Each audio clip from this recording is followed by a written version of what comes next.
Ok, meu caro Ag da Silva. Ag, você sabe que o pessoal tem os meus inscritos aqui no canal Som da Fala. Você que ainda não conhece o canal Som da Fala, o canal da liberdade da voz.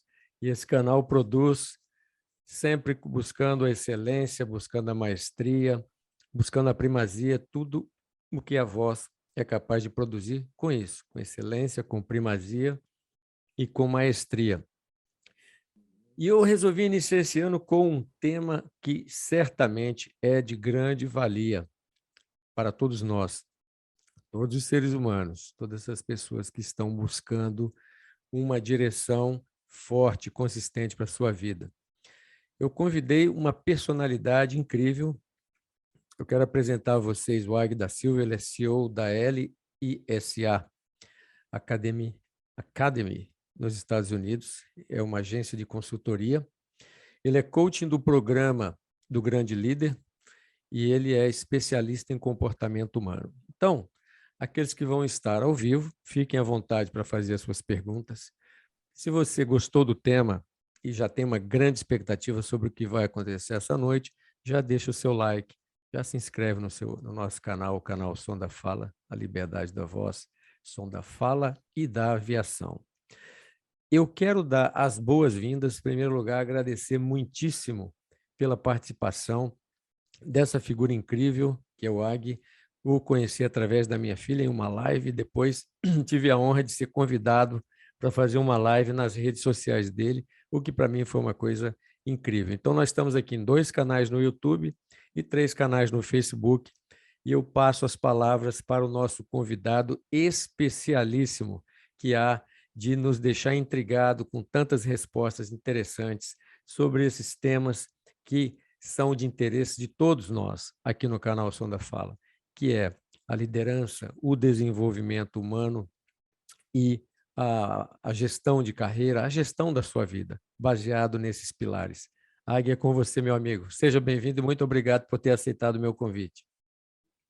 Bom, em primeiro lugar, Raí, obrigado por ter me convidado. Eu acho que você, de certa forma, está retribuindo um carinho que eu dei para você também ao te receber no meu canal lá e no lugar que eu entrevisto também líderes e pessoas como você que estão numa posição de liderança em alguma frente, fazendo alguma coisa, desenvolvendo algum tipo de trabalho.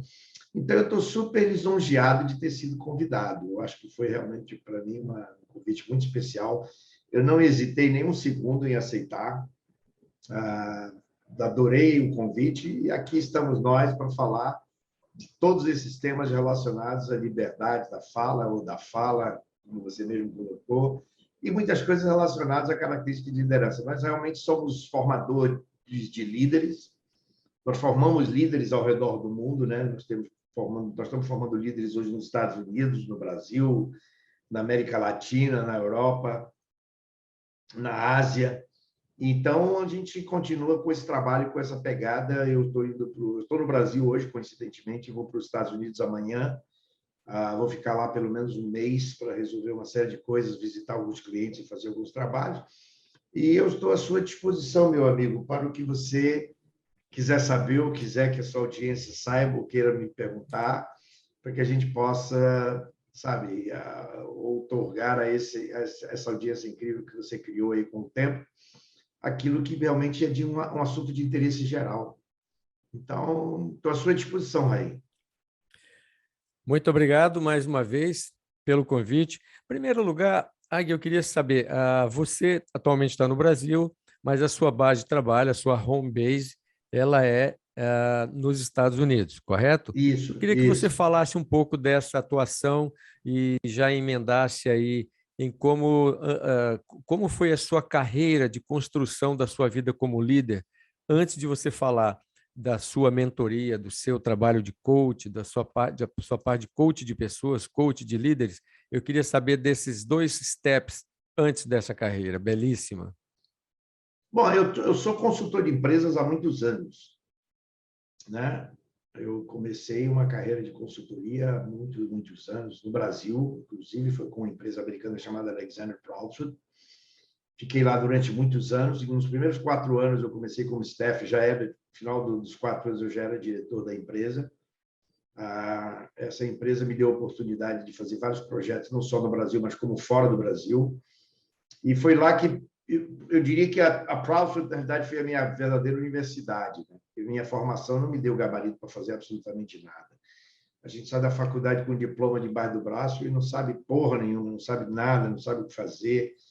E a Proudfoot foi a minha escola, realmente, onde eu aprendi a desenvolver características que hoje se aplicam no dia a dia no meu trabalho, que é como lidar, como fazer um trabalho de consultoria, como ter a sensibilidade de abordar o cliente de forma adequada, como entender as necessidades do cliente, como desenvolver esse pensamento de uma forma estruturada, como apresentar o projeto de uma maneira adequada e, de repente, convencer o cliente a gastar $3 milhões num sonho, porque, na realidade, quando você vende uma consultoria, você está vendendo um sonho. Você está vendendo credibilidade. O cliente olha para você e acredita em você. Fala, tá bom, eu vou gastar $3 milhões com vocês, porque esse diagnóstico que vocês fizeram me convenceu.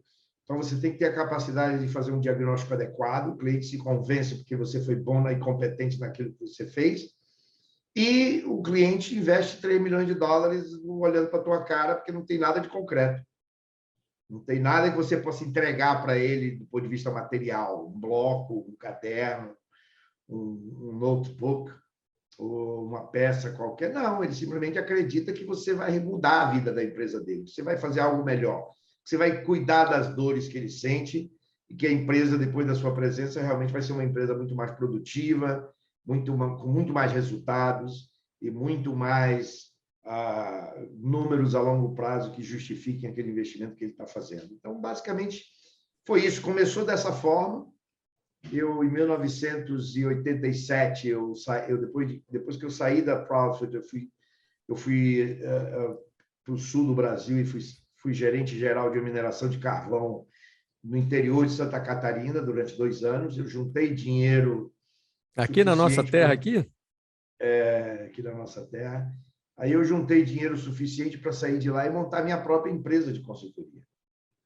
Aliás, eu nem queria ir para esse trabalho. É uma história interessante, porque eu era casado com uma psicanalista, e aí eu contei para ela a história, e ela falou assim, não, pede tanto que eles não vão aceitar, e aí você não tem que ficar viajando para Santa Catarina o tempo todo. Aí eu fui e disse para os caras assim, olha, eu quero ganhar tanto. E eles aceitaram, aí eu tive que voltar para minha mulher com uma triste notícia, né? Então, olha, os caras aceitaram. Entendeu? Então, aí não teve saída, porque depois que você fala para uma empresa dessa que você topa aquilo que eles propuseram, você não pode mais blefar com eles, você não pode mais ser antiético e dizer desculpa, foi engano, não é nada disso. Claro. Eu achei que vocês não iriam aceitar, mas eles aceitaram. E aí eu fiquei durante 2 anos fazendo uma ponte aérea entre São Paulo e Santa Catarina, e Florianópolis, né? Porque eu pegava um carro, um Maverick vermelho, que eu dirigia até Criciúma, ok, né? Escutando Supertramp durante a viagem. Oh, maravilha, hein? Na Assim época, nasce um grande líder, dentro de um Maverick, escutando Supertramp. exatamente. Exatamente. E aí foi que começou tudo, né? Então, eu fiquei fazendo essa ponte aérea durante 2 anos. Eu ia para São Paulo na sexta-feira, de volta para casa, voltava no domingo à noite. Meu voo chegava às 11 e pouco da noite em Florianópolis. Eu pegava o Maverick vermelho e dirigia até Criciúma e ficava no hotel a semana inteira, trabalhava a semana inteira e sexta-feira eu voltava de novo. Então, eu fiz isso durante 2 anos. E como os caras toparam me pagar aquela pequena fortuna na época, eu juntei dinheiro suficiente para poder chegar em 87 e falar assim, bom, agora eu vou montar minha própria empresa de consultoria. E eu montei uma empresa de consultoria no Brasil, uma empresa de produtividade, uma empresa de consultoria de produtividade. Chegamos a ter 150 consultores trabalhando para vários clientes, né? Valmex, Banco Francês, né? Tem um monte de clientes que a gente trabalhou na época, que eu lembro assim de cabeça, Gentil Moreira e tudo mais. Então, foi aí que começou toda essa história. Né? Uma bela história. Aí eu mudei para os Estados Unidos em 98, estou nos Estados Unidos há 25 anos, e eu tenho vários clientes nos Estados Unidos que estão muito felizes com aquilo que eu também entrego para eles. Eu tive que ir para Harvard fazer uma uma certificação especial em coaching de liderança. Então, eu hoje sou um coach de líderes, eu formo líderes. Minha grande missão hoje na face da Terra, eu digo que é formar líderes em todos os países que eu possa chegar e entrar e fazer acontecer. Hoje nós tivemos um treinamento com 10 líderes da América Latina, pessoal do México, Equador, Peru, Argentina, Brasil. Então, foi uma reunião interessantíssima, começou às 10 da manhã e terminou às 6 da tarde. E eu pedi só 1 hora para eles, porque eu precisava fazer meu teste de Covid para poder viajar para os Estados Unidos amanhã, eles me cederam 1 hora. Aí eu fui aqui na farmácia fazer o teste, ainda bem que deu negativo, né?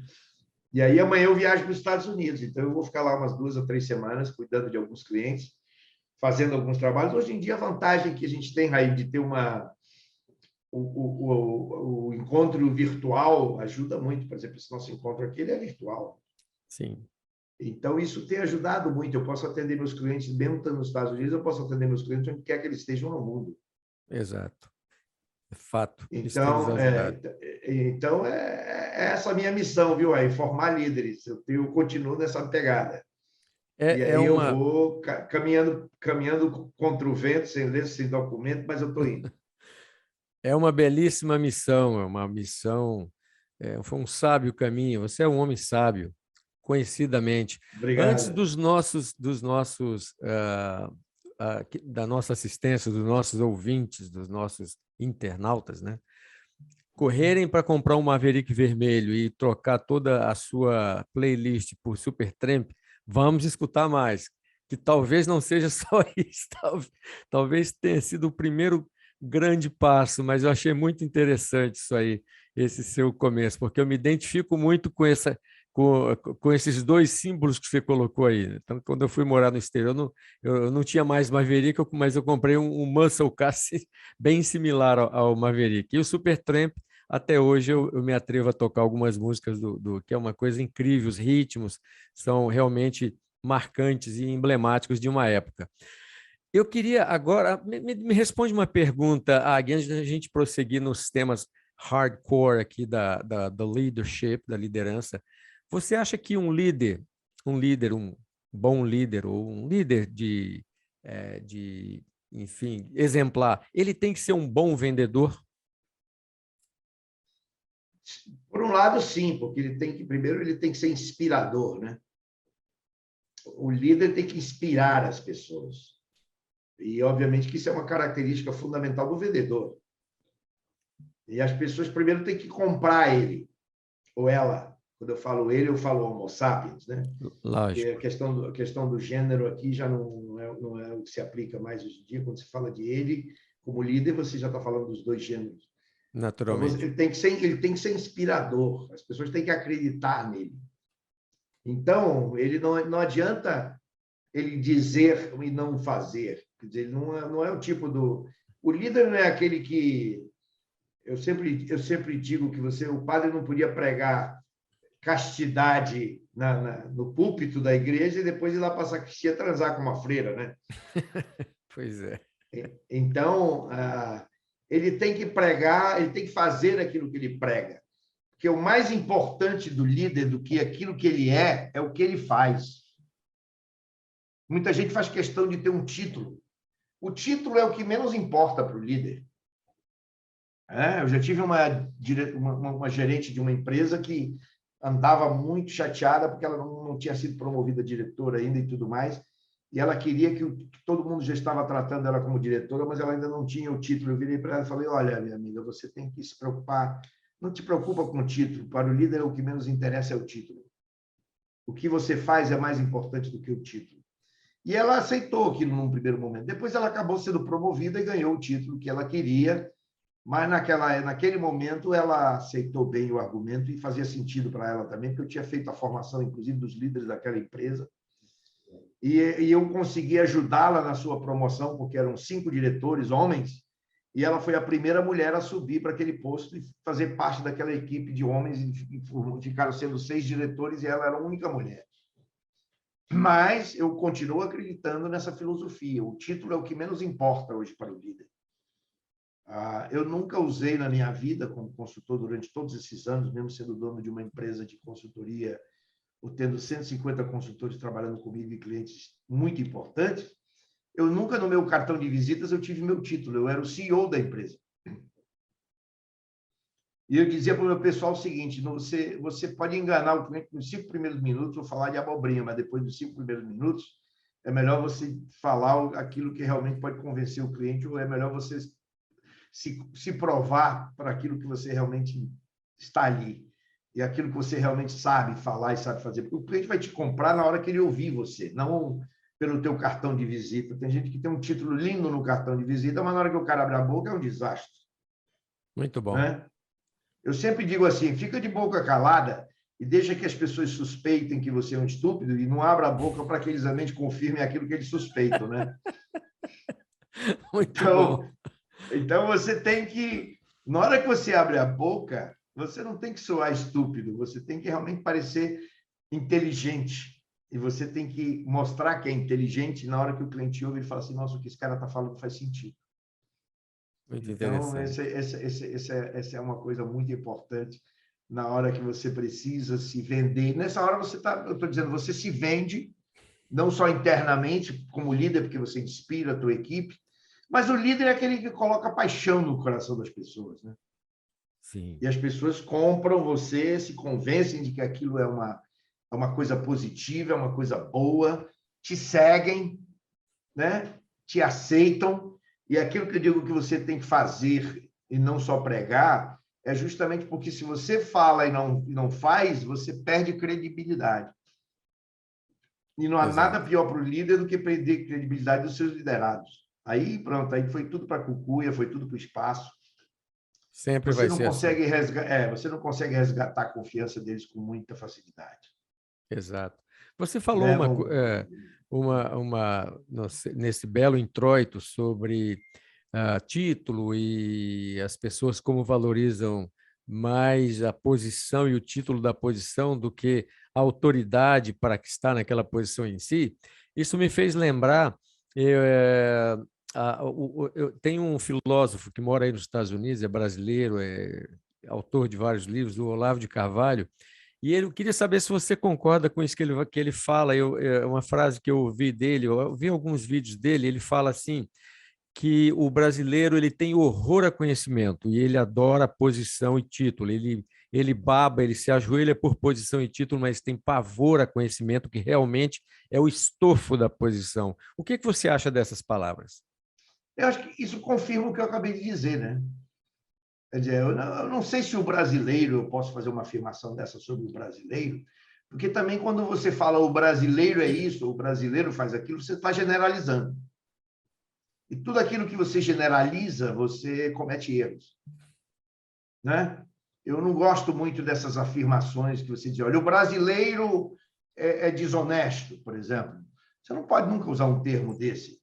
O É brasileiro inadequado. ele é inadequado. O brasileiro ele é enganador. O brasileiro ele quer aplicar um golpe nas pessoas.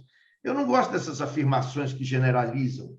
Muito bom. Eu tenho um amigo nos Estados Unidos que, às vezes, chegava para mim, quando ele trabalhava com um monte de cubanos, ele tinha que comandar um monte de cubanos, ele falava assim, essa cubanada. E eu falava, meu amigo, cubanada é um preconceito. Né? Você não pode falar cubanada. Você tem cubanos e cubanos, ou você tem cubanos de todo tipo. Então, você não pode generalizar, né? Você não pode usar nunca um termo assim, os brasileiros adoram isso, o brasileiro ele não gosta de conhecimento, ele gosta do título. Não. Eu acho isso muito superficial, na realidade. Muito superficial e nenhuma estatística Exato. comprovada. Se você disser assim, olha, foi feita uma pesquisa e descobriu-se que 72,5% dos brasileiros preferem o título ao conhecimento, aí você está fazendo uma coisa fundamental. Você diz, olha, ou foi feita uma pesquisa pelo Datafolha, sei lá, ou por um órgão desse qualquer de pesquisa que existe no mercado brasileiro, aí você tem um fundamento qualquer, né? Dizer, olha, o pessoal prefere o candidato tal ao candidato tal pelas últimas pesquisas que foram feitas. Tudo bem, nós estamos falando de preferência, estamos falando de dados estatísticos, né? Uma coisa, eu sempre digo que uma coisa é quando você dorme com uma lagartixa no teto, outra é quando você dorme com um jacaré. Aí você não dorme mais, né? Então, às vezes você conta um problema ou comenta um problema muito sério, e às vezes é 2% da população. Eu me lembro do Beltrão, o Hélio Beltrão, que foi o ministro da desburocratização na época do Figueiredo. Eu Sim. nunca me esqueço de um dos comentários dele, que ele falou numa das suas palestras, eu participei. Ele falava uma coisa super interessante. Nós estamos criando burocracia no Brasil por causa dos 5% dos brasileiros que são desonestos. Olha, 5% na época ele falou. Então, você olha e fala, pô, só isso? Será que não é mais não? Quer dizer, a gente brasileiro está tão acostumado com essa história de golpe, o brasileiro querendo sempre levar vantagem, querendo te enganar os velhinhos, fazendo golpe, ligando, tentando roubar o teu banco, tentando roubar a tua senha, etc. E você fala assim, pô, 5%, será que não é mais? Eu não sei, na época o Beltrão falou de 5%. Nós estamos criando burocracias no Brasil por causa de 5% dos brasileiros que são desonestos. Nos Estados Unidos, se você acredita, por exemplo, você não pode, se você comete uma fraude, por isso que existe o que a gente chama nos Estados Unidos de affidavit, o cara declara num papel alguma coisa sobre o que ele está fazendo, aquilo que ele está dizendo, e ele coloca aquilo como um affidavit e assina embaixo. Se ele estiver mentindo, ele vai preso.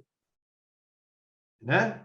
Sim. Então, eu declaro, que é um affidavit, eu declaro que eu sou solteiro e que eu não tenho nenhum filho, por exemplo, para poder receber esse benefício do governo. Se ele mentiu, aí ele é casado e tem filhos, depois que for descoberto, ele está em crise, ele está com um problema pessoal muito grande.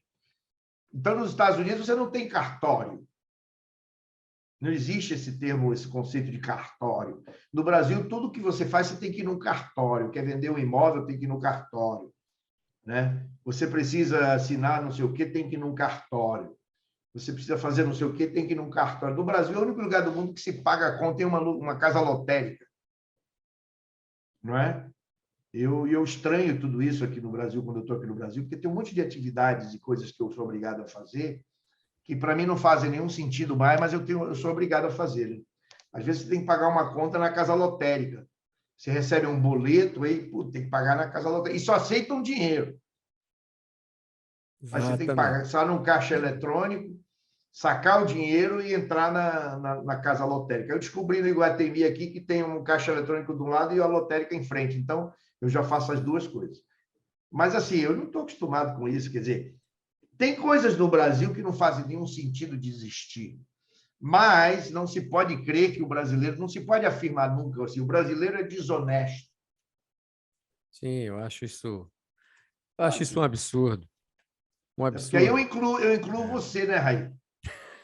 Se eu disser o brasileiro é desonesto, eu estou incluindo você, a tua filha, a Mariah. Mariah. Né? Mariah. Então, eu não posso falar isso. Né? Essa cubanada, essa brasileirada. Isso, o brasileiro... Então, eu não aceito muito esse... Então, eu sei que já ouvi falar desse filósofo que mora nos Estados Unidos, que você acabou de falar, e parece que ele é um cara que fala umas coisas e que o Bolsonaro adora ele e tal, mas eu não sou apologista dessa ideia de conceitos generalizados, sem estatística e sem fundamento. Eu também. São superficialidades, pode beirar a superficialidades, dependendo de se você generaliza e tal. De fato, tem algumas coisas que a gente vê, por exemplo, você quer ver, quando eu morei no exterior, uma coisa que você não vê lá é uma função que tem muito no Brasil, mas que é devido à cultura burocrática da sociedade brasileira, que é o despachante. Isso não existe no exterior, né? Aliás, aquele autor americano que escreve livros de advogados e de corte, que ele é muito... Eu esqueci o nome dele agora, que eu já li vários livros dele. Ele fala exatamente, ele tem um livro até que ele narra até sobre o Brasil, e ele coloca essa figura do despachante no meio, porque o despachante realmente é uma figura que não existe em outro lugar do mundo. É incrível assim, porque eu tirei carteira de motorista, renovava visto de trabalho, tudo isso, e eu mesmo fazia isso, e os nativos daquele país também, eles todos estavam na mesma fila que eu e tal. enfim, havia uma agilidade incrível, né? Quer dizer, parece que o despachante o que ele faz é tentar travar as coisas para que a profissão dele continue existindo, né? Eu chego a crer dessa forma. Muito Mas eu não interessante. acredito que é o despachante que faz isso. É a Eu burocracia, né? acredito que é a É, burocracia é, brasileira que com certeza. criou a figura do despachante. Claro, claro. Se Ele acaba. o Hélio Beltrão, o Hélio Beltrão falou uma coisa na palestra dele que eu nunca me esqueço. Ele falou que que foi autorizado, tinha carta branca do presidente Figueiredo para desburocratizar o Brasil. Você acredita que ele falou nessa palestra dele uma coisa interessante? Ele disse que onde ele encontrou maior resistência foi nos ministérios. Pois é, tá aí. Você resolveu a Mesmo com charada. carta branca, mesmo com carta branca do Figueiredo, ele podia entrar nos ministérios a qualquer momento e dizer assim, pera lá, vamos, o que vocês estão exigindo das pessoas aí? Ah, nós estamos exigindo assinatura em cartório, cópia não sei de quê, cópia de não sei de quê e tal. E ele falou assim, a primeira resistência para eliminar aquela burocracia foi do próprio ministério. Então, ele tinha muitas dificuldades internas. Então, por exemplo, uma coisa que nunca me perguntaram nos Estados Unidos, quando eu falo meu nome, ou eu digo qualquer, eu apresento um documento, ninguém nunca perguntou o nome da minha mãe e do meu pai. Como é seu Interessante. nome? Agui da Silva. Pronto, ok, perfeito. Então, assine aqui. Você é o Agui da Silva mesmo? Sou, pronto. Eu já descobri no Brasil que, para várias situações, eles têm que saber que eu sou aquele Agui mesmo que eu estou falando. Então, eles dizem, como é o nome da tua mãe? Eu falei, minha mãe já morreu. O nome do teu pai também já morreu, quer dizer, tá tudo bem, mas a gente precisa saber do nome da sua mãe, do seu pai, para ter certeza que você é o Agui mesmo que você está falando que é. Então, esse é o único lugar no mundo em que eu preciso dizer o nome da minha mãe e do meu pai para dizer que eu sou eu. Então, é uma coisa interessante. Realmente, isso é fato. Eu trouxe aqui algumas habilidades da liderança, algumas dessas habilidades você até já abordou, e eu vou escolher aqui duas para nós falarmos aqui. Uma das habilidades interessantes da liderança, que é a capacidade de delegar, a delegação. Eu queria que você falasse sobre isso. Bom, a capacidade de delegar, ela tira do líder a centralização das coisas. Porque uma das coisas que a gente aprende no universo da gestão, que para mim o gestor não tem nada a ver com o líder, mas uma das coisas que a gente aprende no universo da gestão é que quando uma pessoa é promovida, ela não só absorve as atividades novas que ela acabou de ser promovida, como ela também leva com ela várias das atividades que ela fazia antes. Muito bom. Entendeu? Então, ela soma, ela acumula, porque ela não quer abandonar aquelas coisas que ela fazia, ela não consegue simplesmente passar a bola para frente. Primeiro começa com um conceito muito básico de que o líder que não desenvolve as pessoas não é líder, né? Por quê? Porque as pessoas têm uma certa insegurança, e aí eu não estou falando nenhuma estatística específica, mas eu posso dizer que a maioria, grande maioria, quando a gente fala maioria, mais de 50%, com certeza, grande maioria dos gestores tem medo de criar ou desenvolver seu substituto. Então, eu sempre digo que o cemitério está cheio de insubstituíveis, né? Muito bom. Por que a Então, gestão... Ok, prossiga. eles têm medo, não, eles têm medo de criar um substituto, por pura insegurança. Eu tenho uma história de um presidente de uma empresa que chegou com um diretor e falou assim, tu já tens o teu substituto? Ele falou, não tenho, não. Ele falou, que pena, vou promover você a vice-presidente de operações, não posso, porque você não tem ninguém para te substituir, né? Porque os caras não entendem que eles também precisam desenvolver o seu substituto para poder crescer na organização. Mas a insegurança os faz cego. Sim. Não é? Uhum. Então, eles têm uma cegueira de gestão, que a gente chama uma cegueira de gestão, que é não entender que o principal papel do líder é desenvolver as pessoas. Para isso, aí chega na pergunta que você me fez, para isso ele precisa delegar. Porque como é que você sabe que aquela pessoa vai ser capaz de assumir a tua posição se você não delega? Você não sabe se ele um dia vai ser capaz de fazer aquilo ou não, a não ser que você delegue. O Raí, eu sou teu líder, eu digo, Raí, a partir de manhã, da segunda-feira, da semana que vem, eu vou delegar para você a tarefa A, B, C, D, E, F, que eu quero ver como é que você se sai com isso daí. Então, eu vou saber assim, pô, eu dei essa tarefa para o Raí, e o Raí deu um show de bola, se saiu super bem. Então, o Raí deu um show de bola, se saiu super bem, significa que eu estou começando a preparar o meu substituto. Hoje, você pergunta, eu digo isso por experiência própria, mais de 80% dos gestores, quando você pergunta dele, você tem um substituto? Ele fala não. E algumas empresas vão buscar pessoas lá fora no mercado que não prepararam seu substituto. Eu fiz um trabalho outro dia, não vou mencionar nomes por razões éticas, mas eu fiz um trabalho outro dia para uma grande corporação, multinacional, inclusive, em que o presidente da empresa, o CEO da empresa, tinha que ser substituído, porque ele vai assumir uma responsabilidade latino-americana, e o cara não tinha ninguém para promover e não tinha ninguém para recomendar de dentro da empresa. Eles tinham que contratar uma pessoa de fora para poder substituir o cara. Porra! O cara, como CEO e como líder, falhou miseravelmente. É impensável isso na velocidade que as corporações andam hoje, isso é impensável. Exatamente. Buscar alguém para me substituir no mercado, porque eu não tenho ninguém abaixo. E olha que o cara tem 6 diretores abaixo dele. Opa, 6 CEOs em potencial, né? 6 CEOs em potencial. Ele não preparou nenhum, ou não enxergou nenhum para ser o substituto dele, ou até pensou, pelo menos, ele nem pensou do tipo assim, eu vou... Se alguém me perguntar quem vai me substituir daqui a 5 anos, eu vou dizer que é o Raí. O cara não tinha nenhum nome na cabeça. Aí eu perguntei dele, eu falei, mas você não tem ninguém para te substituir na empresa? Você não tem ninguém que você poderia recomendar? Para as pessoas começarem a perceber. E isso cria uma desmotivação interna muito grande, sabe por quê? Porque a pirâmide tem poucos lugares, e indo mais no detalhe, tem poucas cadeiras para as pessoas sentarem. Então, no topo da pirâmide, cabe pouca gente. Né? E aí você não prepara, né, um substituto, significa também o seguinte, na empresa cria-se uma desmotivação, do tipo assim, pô, aonde é que eu vou? Qual é o meu futuro nessa empresa se eu não consigo crescer na pirâmide? Exato. Qual é o meu futuro nesta empresa se na hora que precisa de um CEO, que eu acho que eu poderia ser o CEO dessa empresa, de repente o cara pode achar que pode, mas ele começa a se desmotivar e dizer assim, eu acho que eu poderia ser o CEO para substituir o fulano.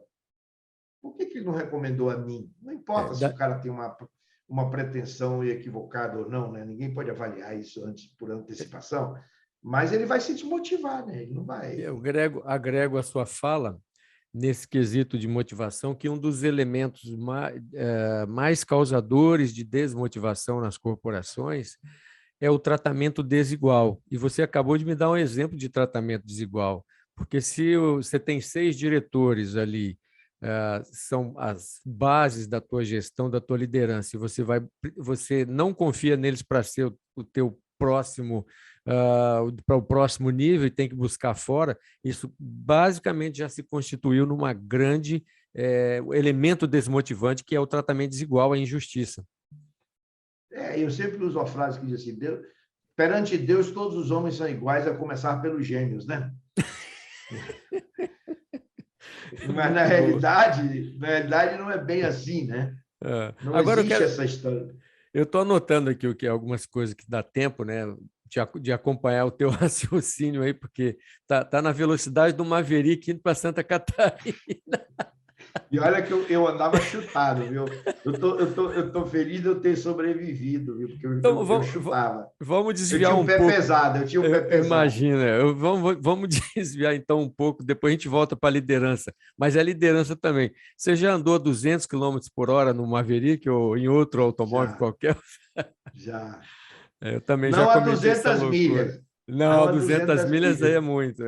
Não, é muito. Mas a 200 quilômetros, sim. Porque 200 quilômetros, na realidade, são 130 e poucas milhas, né? Exato. Você dividir por É. se você dividir por 1.8. 1,6, né? 1.606, 1.606, 08, é Não, é 1.6, 1,6. Se você é dividir por 1.6, 1,6, 1.6, então eu já posso dizer para você que tranquilamente assim, deixa eu ver aqui. Ó, 200 dividido por 1,6, 125 milhas? Já, pô, 125 milhas já. é, é. Então, quando você transforma em milhas, é pouco. É pouco, é verdade. 1.8 é a É, milha náutica. 1.8 é a milha náutica, que é a milha aí da sim, Marinha Aeronáutica. Eu anotei uma é. outra pergunta aqui, dentro dessa velocidade, porque eu acho assim, que a nossa palestra, incrivelmente, ela acabou entrando dentro de um Mustang vermelho. Então, por enquanto, vamos continuar dentro desse, aliás, desse Maverick vermelho. Desse Maverick vermelho, de 4 Exato. portas. Oh, que coisa linda, não é?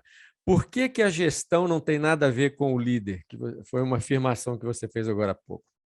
Primeiro, porque o conceito de gerente é muito. Eu tenho que reconhecer que eu me envergonho um pouco hoje em dia de ter começado a minha vida como consultor treinando gerentes. Então, tinha muitas afirmações na época que hoje são consideradas absurdas, e eu pregava aquele troço naquela época. Quando eu comecei na Proudfoot em 1976, eu era treinador de gerentes. Então, eu cheguei ao absurdo de um dia pregar num treinamento gerencial de que as pessoas deveriam deixar seus problemas do lado de fora da empresa. E isso é uma coisa inaceitável hoje em dia. Isso é uma blasfêmia. Isso é Não impossível, é? né? Isso é um. É uma heresia. Hoje, na liderança, você não consegue entender um conceito tão absurdo e tão herege como esse. Hoje, o líder não pode falar para as pessoas que elas têm que deixar os seus problemas do lado de fora da empresa. Ela vai ter que Hoje, deixar o líder. 80% dela fora da empresa. Exatamente. O líder tem que se envolver nos problemas pessoais das pessoas. O gerente, ele acaba assumindo um pouco uma postura de chefe. Chefe não é líder, não é? O chefe, ele tem o poder, a autoridade, mas o líder, ele pode até ter o poder e a autoridade, mas você nem sente, você não percebe, porque ele não exerce, não exercita isso. Ele não faz questão de colocar o título dele embaixo do nome dele. Então, ele é um modelo para começar. Ele não pode dizer para as pessoas... Eu nomeei um CEO para me substituir no Brasil, quando eu mudei para os Estados Unidos, na empresa que eu tinha de consultoria, e eu dizia para ele, antes de ir embora, eu falei uma coisa para ele que deixou marcado ele, que foi o seguinte: eu falei, escuta, o Vitor, o nome dele era Vitor, eu falei para ele, Vitor, tu não podes exigir que o time chegue às 8 horas da manhã no escritório se você só chega às 8. Se você só chega, não, você não pode exigir que o time chegue às 8h30 da manhã no escritório se você só chega às 9 horas. Sem dúvida. Porque você não é um exemplo. Você quer que todo mundo chegue às 8h30, chega às 8h25, que aí você sabe quem chegou atrasado, quem chegou depois das 8h30. Você chega às 9, quem chegou às 8h55 chegou antes de você, você nunca vai saber. Sem Quem não dúvida. está seguindo uma disciplina que você mesmo estabeleceu. Então, o líder, ele tem que ser modelo. O chefe não necessariamente ele vai ser modelo, ele deveria, mas aí ele não é chefe, ele é líder. O chefe é aquele que está naquela função que diz assim, manda quem pode e obedece quem tem juízo. Eu mando porque eu posso, eu sou chefe. Eu tenho esse título. Aliás, a chefia você ganha como título. O líder você é reconhecido como tal, né? Exato. Então, é diferente você ser reconhecido como líder e uma coisa é você ser reconhecido como chefe. Não, você é o chefe porque você é o dono da empresa, ou você é o chefe porque o dono da empresa botou você como chefe. Mas aquele chefe não tem uma característica de liderança, ele só tem o título. Então, ele não é exemplo, ele não chega no horário, ele faz da agenda dele o que ele quer e não importa o que as pessoas pensem. Ele pode fazer academia às 11 horas da manhã, porque ele se acha no direito de fazer academia às 11 horas da manhã e dane-se que o pessoal dele não faz, porque ele é o chefe, né? Eu nunca me esqueço, quando eu assumi meu primeiro papel de chefia, há muitos anos, em 1974, quando eu assumi um papel de chefia, definitivamente, trabalhando com uma empresa americana em hotéis, fazendo instalação de hotéis no Nordeste.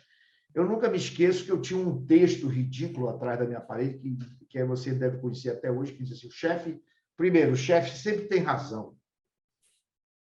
Nunca vi nada tão absurdo e tão ridículo quanto aquilo. Aí o segundo diz assim, se o chefe não tiver razão, passa a valer o item primeiro. Não é? Eu hoje também me envergonho de um dia ter postado isso, ou ter colocado isso atrás da minha parede.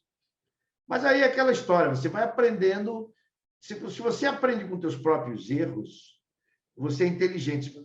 Se você aprende com os erros dos outros, você é um gênio. Exato. O que acontece é que eu penso que esse pensamento era próprio de uma época que comportava esse pensamento. Hoje Não, um não pensamento desse mais. tipo não sobrevive, ele não chega ao nível de supervisão, mesmo Não, é sendo verdade. inferior a um chefe, ele não chega ao nível de supervisão se ele tem esse pensamento.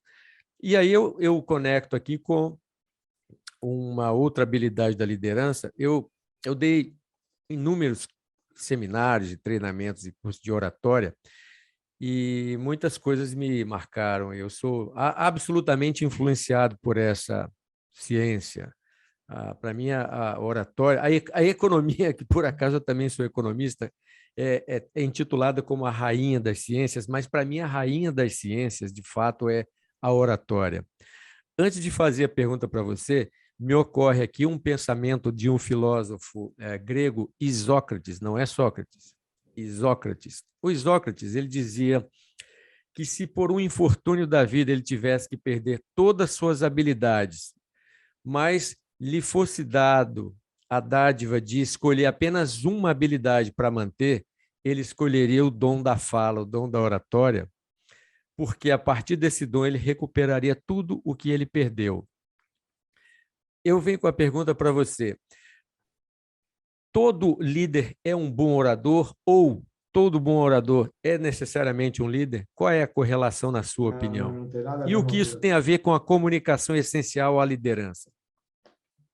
Por exemplo, John Fitzgerald Kennedy não era um bom orador. Ele não era um cara com natureza nata de comunicador. Ele tinha um perfil muito pouco voltado para essa área. Mas ele tinha bons escritores dos seus discursos. Aí é mole, né? Aí é mole. Você, se não é um bom orador, mas você é o presidente de um país, como foi John Fitzgerald Kennedy, se você tiver quem escreva bem os seus discursos, você faz discursos que ficam para a história. Mas não foi ele quem escreveu.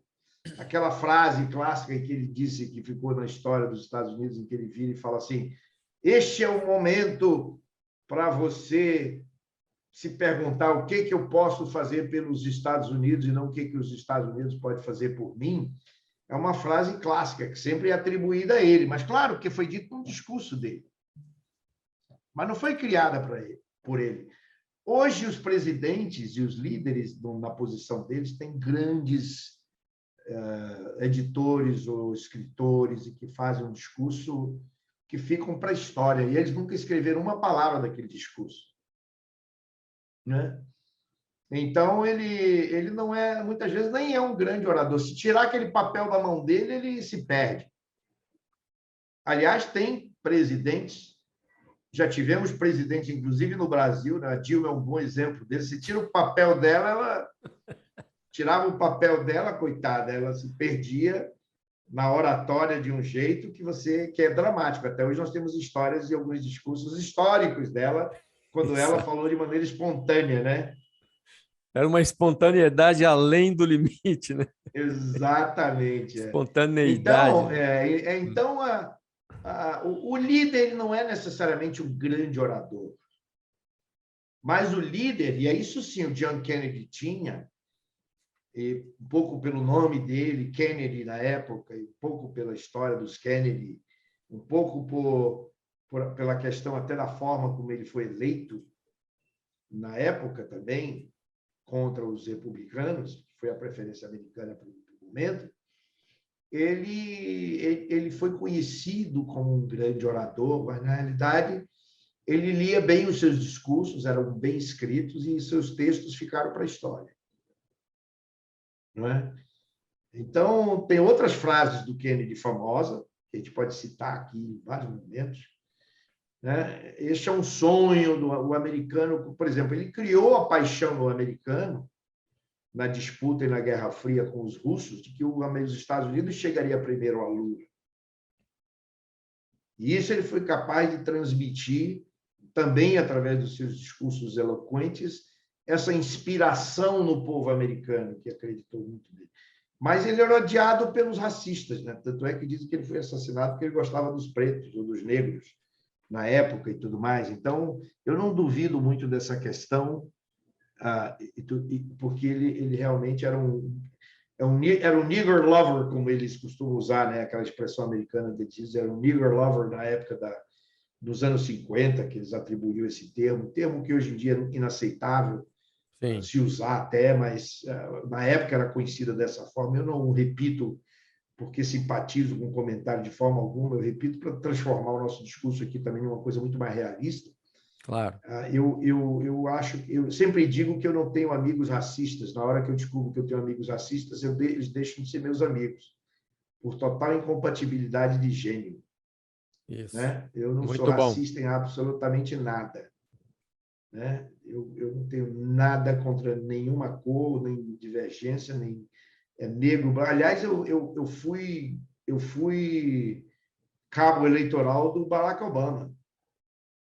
Eu fiz muitas reuniões na Flórida com grupos para apoiar o Barack Obama. Ele veio, inclusive, numa dessas viagens dele à Flórida para visitar um dos nossos grupos, na época em que eu estava fazendo campanha por ele.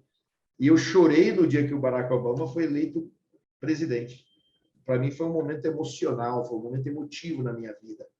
E uma felicidade incrível. Eu falei, puxa vida, que maravilha, pela primeira vez na história dos Estados Unidos, um país que foi racista e continua sendo racista aos extremos, a gente ter um presidente negro. Isso foi uma coisa maravilhosa. Eu tinha medo que ele acabasse sendo assassinado, mas a segurança sempre foi muito bem feita, né? E graças aos bons deuses isso não aconteceu, isso foi bom. Mas assim, eu vejo sempre essa questão da liderança. Agora, o Obama era um bom orador. Sim, muito bom. Excelente. Excelente. O Obama era capaz de fazer um discurso de improviso sem grandes dificuldades. O Obama nunca precisou de muita gente escrevendo discurso para ele. Mas é óbvio que você vai falar num discurso da ONU, sim, não faça discurso de improviso. É melhor você não. Vai fazer melhor você vai fazer no G20, não faça discurso de improviso se você é um presidente. Você corre sérios riscos de falar uma bobagem.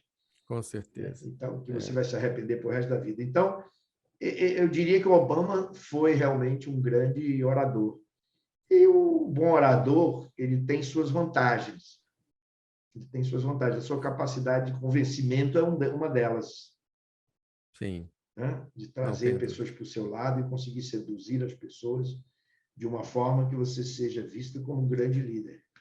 Agora, outra coisa que eu ouvi já também em palestras, seminários, algumas coisas que a gente percebe que há um fundo de verdade. Por exemplo, você vê, às vezes, grandes líderes em várias áreas da vida, né? Um líder militar, um líder corporativo, e que circunstâncias reais, também isso não é baseado em nenhuma estatística, isso é somente uma possibilidade verificável na prática, algumas vezes, que é o caso em que, como eu estou falando, um grande líder da carreira, ou seja, ele quando se depara com problemas pessoais, que são problemas considerados, entre várias aspas, poderiam ser considerados problemas menores, ele se perde e a liderança dele parece que não consegue lidar, às vezes, com um problema familiar menor, muito menor do que os problemas que ele já teve que lidar durante toda a sua carreira. E aqui eu entro na parte de gerenciar a própria vida e a própria carreira. O que você tem a nos falar para os que estão nos assistindo e os que ainda vão nos assistir depois? Esse exemplo que esse comentário que você fez é interessante, porque a única pessoa que me vem na cabeça nesse exato momento, na hora que você fala um negócio desse, é o Pelé.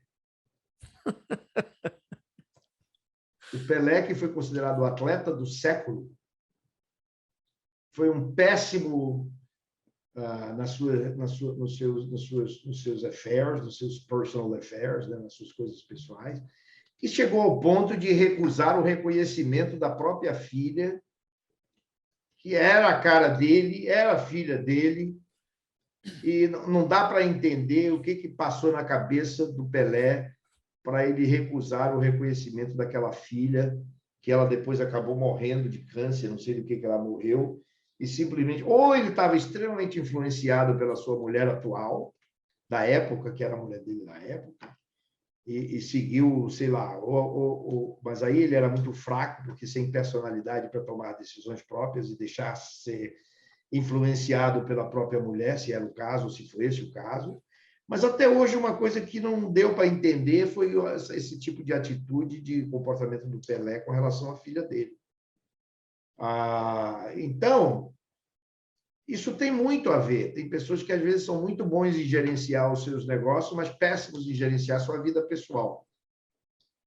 Não é? Você sabe que o Paulo César, que foi um grande jogador da seleção brasileira, eu estou citando o nome de jogadores porque são os mais famosos e conhecidos, o Paulo César, como ele era chamado no Paris Saint-Germain, na França, o Paulo César cheirou todos os apartamentos dele. Né? Ele era viciado em cocaína. Esse é um grande exemplo, né, de um grande líder que simplesmente não soube lidar com a própria vida. Não sei se pode dizer que ele era um grande líder, ele era um grande atleta. Sim, um grande atleta, vamos colocar assim, né? Tinha tudo para ser um grande líder, né? Tinha tudo para ser um grande líder, poderia ser um grande exemplo para jovens, né? Porque o atleta ele tem essa capacidade também de poder ser um modelo, né? Para os jovens que começam a se espelhar nele, né? Por exemplo, o Roger Federer, é incrível o trabalho que o Roger faz. O Roger criou escolas na África, onde ele tem grande parte do dinheiro dele, ele distribui, ou 20%, 30% dos ganhos dele é para sustentar essas escolas na África que ele cuida. Ele vai lá, fica com os alunos o reconhecem. Mas você pega e vê assim, pô, esse cara é um grande atleta, não é um drogado e é um grande líder, porque ele está fazendo uma coisa absolutamente extraordinária, que é pegar parte do seu dinheiro. Aliás, as pessoas dizem que dinheiro não traz a felicidade, mas pouca gente sabe que quando você doa uma parte da tua fortuna, do dinheiro que você ganha, isso te dá uma felicidade enorme. Isso Sem te dúvida. dá oxitocina, que é um sentimento que a mulher tem quando ela dá à luz, aquele amor que ela tem de aquela criança sair de dentro dela e ela abraçar e beijar aquela criança ainda toda ensanguentada que acabou de sair de dentro dela, a oxitocina, ela controla aquele momento da mulher, que é uma felicidade incrível. É um hormônio do bem-estar, né? É o hormônio do bem-estar, né? Então, o cara que pega parte do seu dinheiro, sempre que doa alguma coisa para uma pessoa necessitada e que realmente precisa, eu me sinto tão bem, eu me sinto tão feliz. Isso é fato. A oxitocina vem em mim de uma maneira que eu digo, nossa, que coisa incrível. Eu ver uma pessoa com fome e você não ignorar, e dizer assim, não, tudo bem, vem aqui comigo que eu vou comprar um prato de comida para você, estou com fome. Não, vem aqui comigo. Você chega no restaurante e faz aquela pessoa sentar até com você à tua mesa, como eu já fiz isso inúmeras vezes. Às vezes o garçom fica meio estranho, ou o dono do restaurante te olha com um olhar meio esquisito, não quer aquela pessoa ali dentro, porque é um mendigo, mas é um ser humano, ele está faminto, está necessitado, ele precisa comer. Poxa, pelo amor de Deus, você vê que tem donos de restaurantes que pensam também nas pessoas famintas. Outros não, outros querem selecionar para a elite, assim, não, aqui só entra no restaurante quem é da elite. O que é um pensamento absolutamente esdrúxulo, inaceitável. Eu acho que todo dono de restaurante tinha que pensar também o que fazer com as pessoas famintas, com as pessoas pobres. Quando você doa, você se sente muito feliz. Quando Isso você é doa fato. aos necessitados uma parte do teu dinheiro, isso te deixa muito feliz. E eu, quando eu faço isso, eu adoro fazer isso de vez em quando, porque eu me sinto muito feliz. A história de dizer que dinheiro não traz felicidade, traz sim. Doem, que vocês vão ver como traz felicidade. Eu acho que essa felicidade que você está se referindo, ela se até há um paralelo grosseiro, é claro, ah, com um dito que diz assim: dinheiro não traz felicidade, mas acalma os nervos. Eu acho que tem a ver com isso, porque você se sente tão bem que você se acalma nessa hora, não é? Ah, eu acho que uma imitação do doar que você está falando e que já faz as pessoas se sentirem bem é quando ela presenteia alguém. Quando você presenteia, tipo, eu sei que o Águia adora vinho, eu dou vou escolher um vinho que eu sei que ele gosta e dou para ele. Como isso me faz sentir bem? Muito bem. Só que eu estou te dando uma coisa que não é essencial para você, é apenas um mimo fraternal, não é É, isso? Agora, você imagina se você dá algo essencial para alguém que está necessitado daquilo. melhor Certa, ainda. melhor ainda. Então, é Ah, um paralelo superficial, mas eu acho que vai por aí. Essa é mesma porque a sensação de presentear. é porque a oxitocina, ela vem não só para aquela pessoa, é você doar ou dar alguma coisa sem esperar nada em troca. Exato. O presente é Essa, isso, né? exatamente, é. Você também dá um vinho para o teu amigo, de repente você não está esperando nada em troca, que ele amanhã venha te dê um vinho de volta. Não. Não, Ou você não espera nada mais daquela pessoa, a não ser que você quer deixá-lo feliz ou quer doar alguma coisa para exato. ele. Agora, quando você também doa alguém sem esperar nada em troca, isso te dá uma sensação incrível, Sim, entendeu? Você está na lista, na fila de um supermercado e de repente você decide pagar. Imagina você estar na fila de um supermercado e você vê que tem uma pessoa simples atrás de você e você percebe que aquela pessoa, de repente, você poderia ajudar, a compra dela é pequena, não é grandes coisas, mas de repente você fala assim, eu vou pagar o seu supermercado hoje. Imagina você tomar essa decisão e você, naquele momento, naquela hora, naquele minuto, você se doar dessa maneira também de uma forma incrível para essa pessoa. Não pode deixar que hoje é o meu presente, hoje eu estou querendo realmente, hoje eu vou pagar a sua conta do supermercado. Então, você que está doando ou está pagando a conta dela naquele momento, a oxitocina vai entrar no corpo de um monte de gente. Você que está doando, a pessoa que está recebendo, a caixa do supermercado que está assistindo aquela cena, não é? excelente. E, Muito bom. e é incrível como isso tem um efeito fantástico no ser humano. É que o ser humano ele não está muito acostumado. Quando eu falo agora do ser humano, eu posso generalizar, porque não existe uma necessidade estatística para esse comentário. O ser humano, às vezes, precisa reconhecer que o mais importante é ser humano. Sim, fato. Entendeu? Então, ser humano implica em tudo isso: doação, ajuda, né? Doar, se doar, doar alguma coisa que realmente sem esperar nada em troca. Então, isso Muito daí bom. é uma coisa, isso tem muito a ver com liderança também. Ótimo, excelente. Fica a dica aqui para quem está nos assistindo e vai nos assistir depois. Faça essa experiência que o Ag compartilhou conosco aqui. E depois você deixa escrito o que você sentiu. Escreve para a gente nessa live o que você sentiu ao fazer isso. Não precisa você pagar aquele que vem com 2 carrinhos totalmente cheios. Não, não é necessário isso.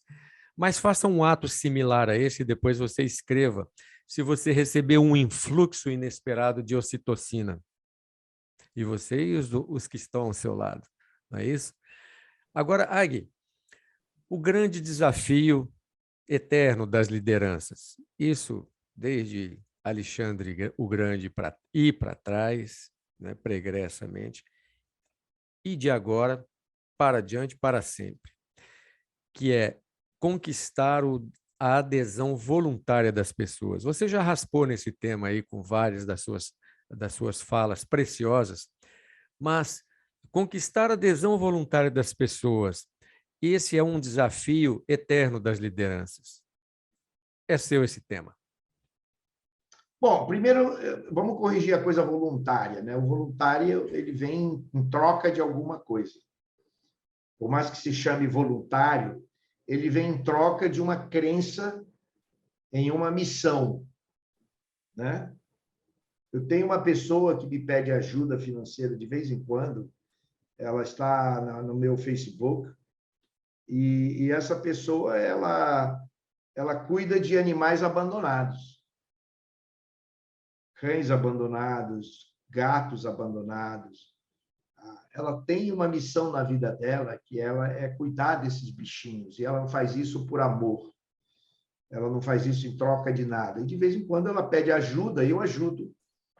Então, quando você vê o seguinte, como é que você... Agora, voltando para esse tema de novo, quer dizer, eu voltei para o tema de doar, etc. e tal, mas eu queria fazer um paralelo com isso. As pessoas elas não são voluntárias por acaso. Elas acreditam em alguma coisa. Uma das coisas que elas podem acreditar, por exemplo, é na tua missão. A minha missão é formar líderes. Ok. Você acredita nisso? Acredito. Então, me ajuda nessa missão. A minha missão na face da Terra hoje, eu sempre digo, qual é a minha missão na face da Terra hoje? É formar líderes. E aí eu engajo as pessoas para trabalhar comigo, ou que trabalhem comigo nessa missão, e eu faço com que elas acreditem nisso junto comigo e percebam que aquilo que eu prego é aquilo que eu também faço. Então, elas não se engajam comigo nisso de uma forma voluntária, elas se engajam porque elas acreditam, porque elas compram, porque elas internalizam, porque elas absorvem, porque eu consigo, modéstia à parte, colocar paixão no coração delas. Vamos fazer isso em equipe? Vamos, vocês vão se sentir muito bem no final do dia. O que falta hoje, que você encontra muita gente que tem uma vida de trabalho miserável, aquelas pessoas que trabalham porque precisam, porque tem que pagar o escola de filho, porque tem que pagar as contas, porque tem que pagar não sei o quê, e às vezes aceitam um chefe que também é terrível, não é líder, é um ambiente tóxico numa organização. Eu sempre digo que tem pessoas que acordam de manhã cedo e acordam de manhã cedo dizendo assim, puta que pariu, eu vou ter que ir para aquele trabalho de novo. Eu vou ter que aguentar aquele chefe outra vez. Isso é lamentável. Não é? A vida das pessoas se torna miserável, elas não têm paixão por aquilo que elas fazem. E tem pessoas que, de repente, são apaixonadas. Meu pai sempre dizia, meu filho, trabalhe naquilo que você gosta, que você nunca vai ter que trabalhar em toda a sua vida, né? Então, as pessoas deveriam trabalhar somente com aquilo que elas gostam, o que elas amam, mas a realidade da vida não é essa. Porque também não está disponível o emprego dos sonhos de todo mundo. Não, nem a atividade, nem o trabalho, nem as Nem a posições dos atividade, nem sonhos. o trabalho, dos sonhos, não está disponível. Isso daí, se fosse, seria um mundo perfeito, seria um mundo ideal, né? Não, todo mundo trabalha naquilo que ama, porque aquilo que todo mundo ama está disponível para todo mundo. E não, aquilo que às vezes eu posso amar pode não estar disponível para mim. Eu sou obrigado a sofrer, a fazer algo que eu não gosto, a fazer algo que eu não gosto porque eu não acho aquilo que eu amo realmente, que eu gostaria de fazer. E aí a minha vida se torna uma vida miserável. Eu acabo tendo que trabalhar numa empresa, às vezes eu tenho que aguentar um chefe tóxico, que cria um clima e um ambiente ameaçador, que você está lá sempre achando que vai perder o emprego. Não é? Então, esse medo que a chefia cria nas pessoas é que faz com que a vida delas seja miserável. Então, isso é uma coisa terrível, né? E você trabalhar no que você sonha acaba sendo uma utopia para muita gente. Exato. Outro dia eu dava um curso em inglês de liderança para jovens, jovens já formados no seu primeiro emprego. E entre os trabalhos que nós desenvolvíamos, eram as características da liderança. E todo mundo acha assim que, conquanto eu pessoalmente acho, até porque se você me perguntar qual o seu estilo prevalente, existe um prevailing style, um estilo que prevalece no seu dia a dia.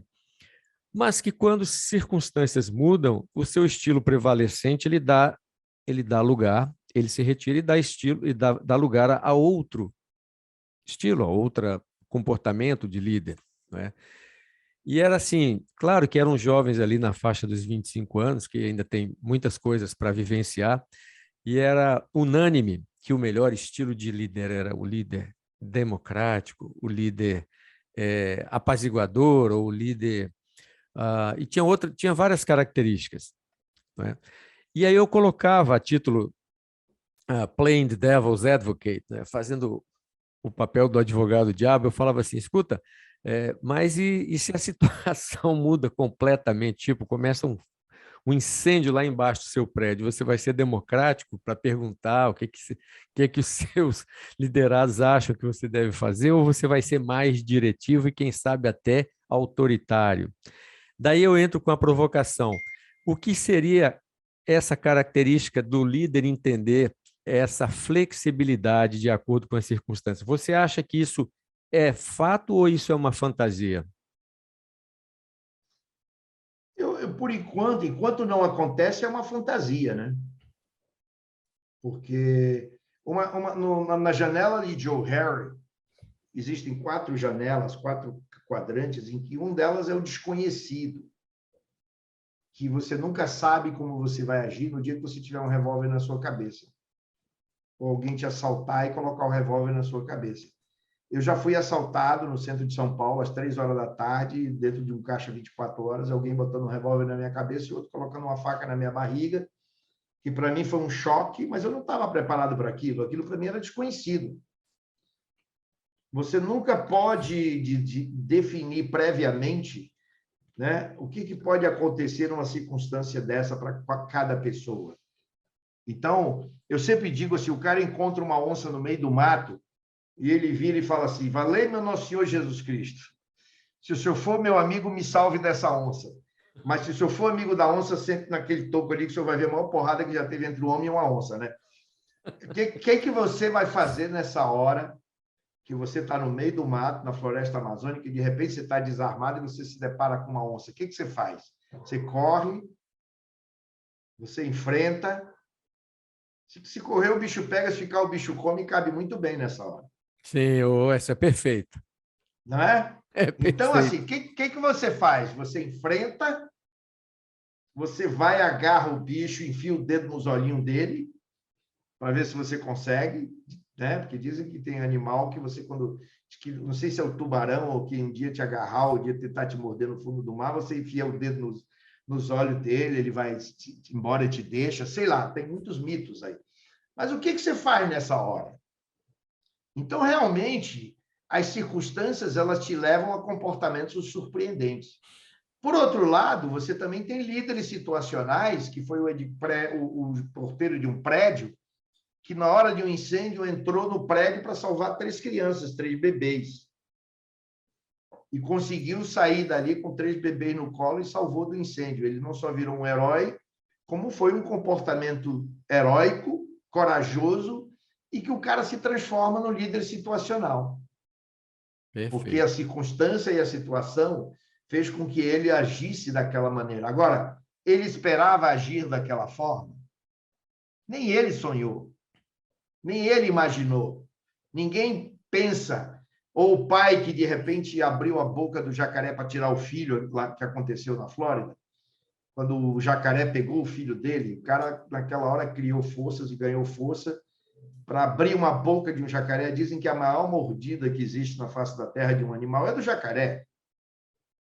Então, sim, nessa hora, onde é que o cara adquiriu força para abrir a boca do jacaré e salvar o filho? Só uma explicação da força, da emoção e da capacidade que o homem tem de, em determinados momentos, colocar uma energia e uma força incalculável numa situação em que você não espera passar e nem espera viver. Exato. Então, o ser humano é por si só surpreendente em vários aspectos.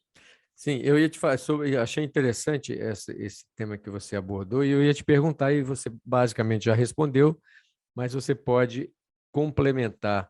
a que você atribui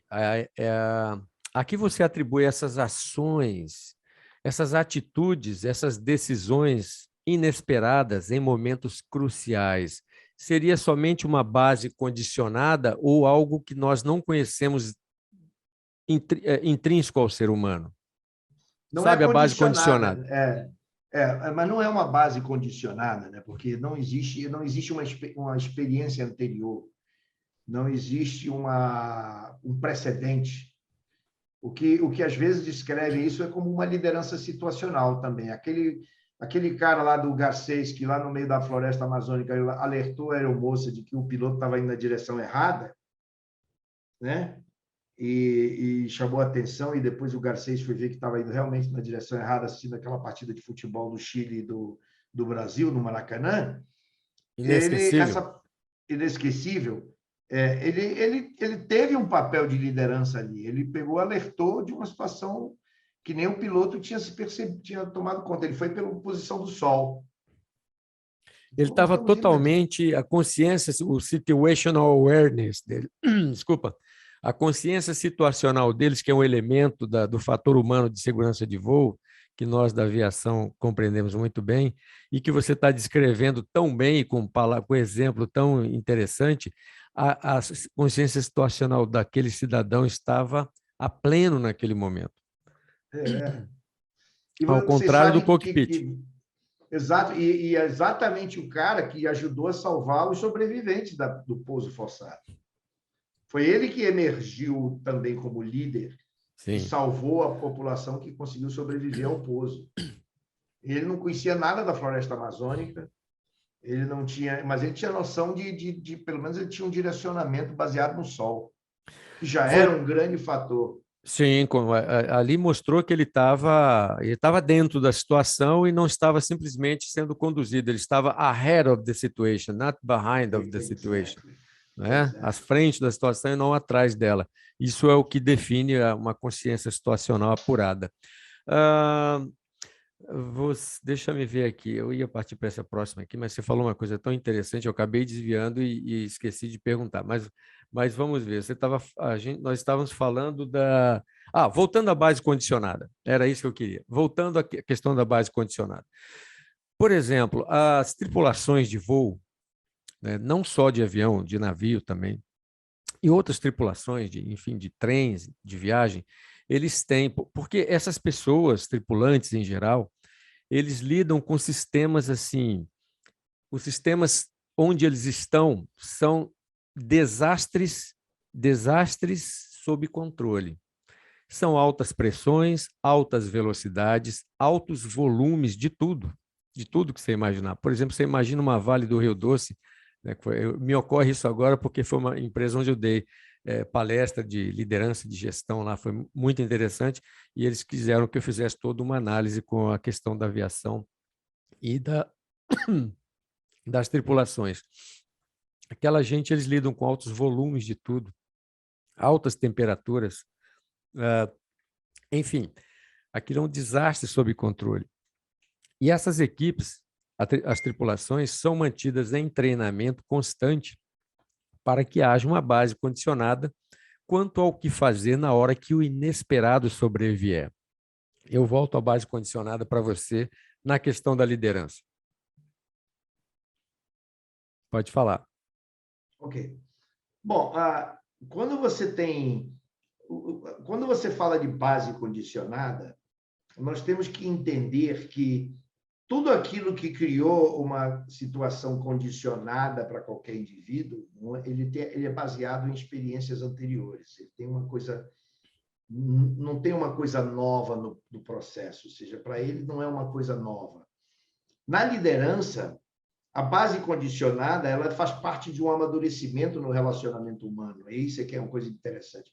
O que eu aprendi como líder no relacionamento com as pessoas? O que para mim foi importante ou não foi importante? Como foi que eu consegui criar e desenvolver uma característica junto a estas pessoas? E o que isso significa para eles? E o que representa para mim e para eles no momento em que a gente se defronta com essa situação? A base condicionada ela não está relacionada com experiências anteriores. Isso é uma grande descoberta do processo de liderança. O líder ele é capaz também de saber emergir e saber lidar com situações novas sem nenhuma antecipação daquele fenômeno. Então, aquilo que acontece na vida das pessoas, ela tem um relacionamento que é chamado de heróico, situacional e nada condicional. São 3 coisas importantes nesse processo. O que não é condicionado e o que é condicionado, o que é vivenciado anteriormente e o que não é vivenciado. Então, em liderança, nós temos que atribuir a alguns comportamentos humanos a capacidade que o líder tem de entender o outro, de conhecer bem a si mesmo e aos outros, e de criar esse entusiasmo nas pessoas de uma maneira absolutamente inquestionável. Não pode haver um questionamento dentro desse processo. Então, eu diria que nós temos que entender o que é o fundamento da liderança. Eu sempre digo o seguinte, o líder é aquele que come por último. O líder é aquele que se preocupa primeiro se todo mundo está alimentado. Ele não é o primeiro a pegar o prato e se servir no buffet. Ele quer saber se aquela comida vai ser suficiente para todas aquelas pessoas que estão presentes. O líder é aquele que, quando chega num auditório e vai haver um show, uma apresentação da empresa, ou ele vai fazer parte daquilo, ele tem que estar preocupado se vai ter cadeira para todo mundo antes de sentar a bunda na cadeira. Não é? Então, essa capacidade de pensar no outro, Raí, é o fenômeno mais intrínseco da competência e da capacidade efetiva do líder. Né? De não ver os seus liderados como seres humanos com um comportamento ubíquo e ambivalente e diferente daquilo que você percebe, daquilo que você imagina. Por isso que a gente fala que o líder ele tem que se adaptar a cada uma das pessoas. E adaptar a cada uma das pessoas significa entender o comportamento das pessoas, do ser humano em geral. Começando pelo autoconhecimento. O Daniel Goleman sempre dizia que o primeiro passo para a inteligência emocional é o autoconhecimento. As pessoas pensam que se conhecem, mas, na realidade, não se conhecem tão bem quanto pensam. Perfeito.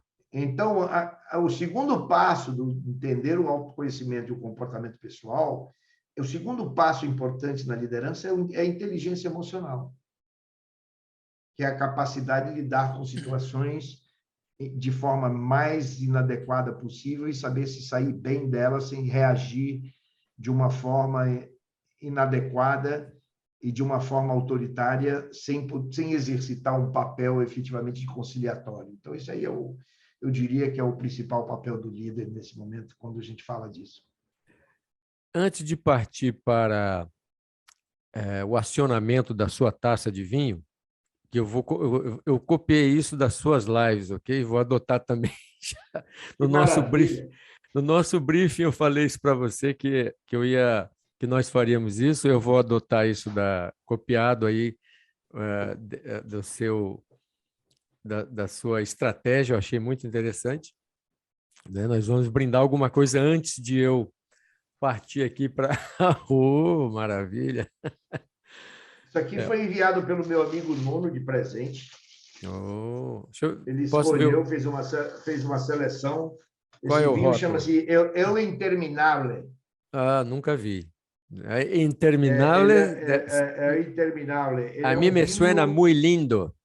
Muito lindo. Ele é proibido a menores de 18 anos, então eu posso tomar. Ele tem um teor alcoólico de 14,5. É forte, né? É forte, ele não é fraco, não. Ele tem 70% de Malbec, 18% de Cabernet Franc e 12% de Petit Verdot. Ele é um... Deixa eu ver aqui, é um chileno. Não, argentino. Argentino, de Mendoza.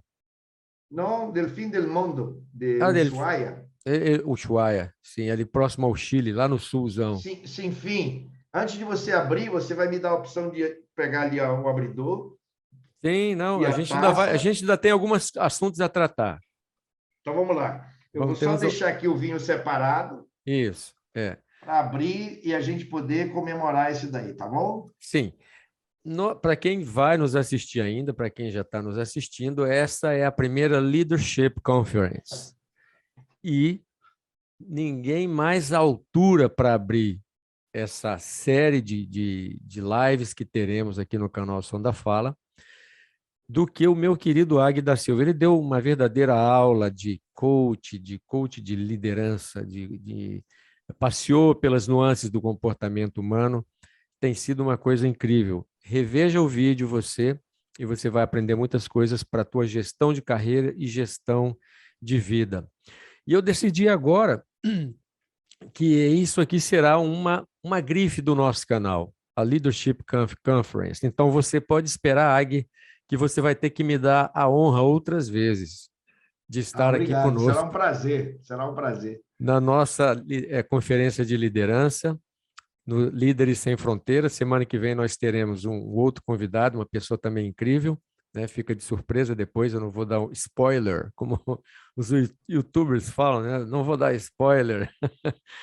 Muito bem, eu queria, antes da gente acionar a nossa taça, eu estou com aqui 12,5, grau alcoólico 12,5, e é um vinho da região aqui da Serra Gaúcha, é um vinho bem classificado, um vinho que eu gosto bastante dele. Aqui, eu estou aqui em Santa Catarina, né? Não vim de... Você está em Santa Catarina. Não vim de... eu moro em Blumenau, em Santa Catarina, essa terra É maravilhosa. mesmo? É, Nossa, eu exatamente. conheço bem Blumenau. Manda um beijo para minha sogra, ela está te assistindo aí, a dona Érica. Dona Érica, um prazer enorme em falar com a senhora ou lhe mandar essa mensagem. É uma catarinense da gema, ela cozinha como toda boa catarinense, por isso que a filha dela também cozinha muito bem. E essa Que terra aqui é um lugar maravilha. maravilhoso. Por isso que você vive bem, né? Olha, é o seguinte, o pessoal fala que happy wife, happy life, eu acho assim, happy sogra, happy life.